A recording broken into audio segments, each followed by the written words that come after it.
अस्सलामुअलैकुम my social media family, कैसे हैं आप लोग। उम्मीद करते हैं आप लोग खैरियत से हैं। जनाब मैं भी खैरियत से हूँ, लेकिन पता नहीं हमारी शोबिज़ शख्सियात को क्या होता चला जा रहा है। इसी हवाले से आपको बताएंगे। आज नूर बुखारी के हवाले से इतनी अहम खबर लेकर आपकी खिदमत में आई हूँ। यकीन कीजिए कि अगर आपने ये खबर मिस कर दी तो बहुत सारी चीज़ों को आप आज के दिन में कह लीजिए कि नहीं जान पाएंगे, जो कि बताना बहुत ज़रूरी है। लेकिन अगर चैनल पर नए हैं तो जल्दी से चैनल को सब्सक्राइब कीजिए, साथ में बेल आइकन को प्रेस कीजिए ताकि आपको मेरी आने वाली तमाम वीडियोस के बारे में नोटिफिकेशंस मिलते रहें। तो बिना वक्त को ज़ाया किए स्टार्ट करेंगे आज का वीडियो। सबसे पहले बताएंगे आपको नूर बुखारी के बारे में।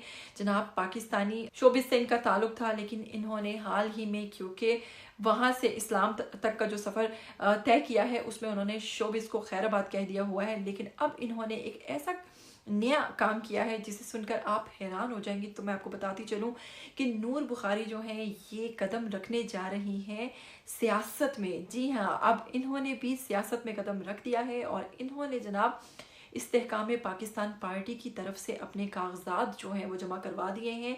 और आपको बताते चलें, इस्तेहकाम पाकिस्तान के रहनुमा ओन चौधरी की अहलिया हैं नूर बुखारी साहिबा, और इसीलिए इन्होंने सोचा कि अब ये सियासत में कदम रखेंगी और सियासत के लिए जनाब आगे जितना भी अपनी ज़िंदगी है उसको वक्फ करेंगी।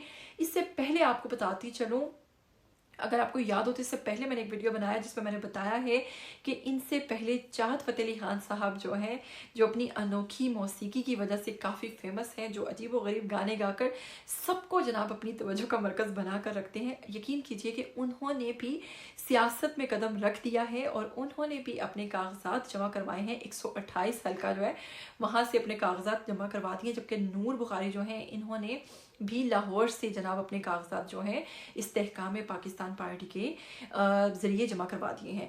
तो उम्मीद करती हूँ आज का वीडियो आपको बहुत अच्छा लगा होगा। क्या कहना चाहेंगे इन दोनों आर्टिस्ट के हवाले से कि इन्होंने जो फैसला लिया है नूर बुखारी ने सियासत में उतरने का, या फिर चाहत फ़तेह अली खान साहब ने, तो क्या ये फैसला बिल्कुल इनका दुरुस्त है।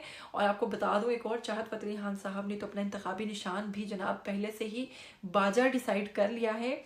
और चाहत फ़तेह अली खान साहब का कहना है कि वो ना सिर्फ जो एक्स्ट्रा सुरीलियम को 5% जनाब एक्स्ट्रा अजाफी मार्क्स देंगे, बल्कि उनको स्कॉलरशिप्स भी दी जाएंगी जो कि सुरीले हैं। बाकियों का फिर अल्लाह ही हाफिज़ है। तो अब आपको सुरीला भी होना पड़ेगा सियासत का जनाब अब नया रूल आ गया है। तो कैसा लगा आपको आज का वीडियो?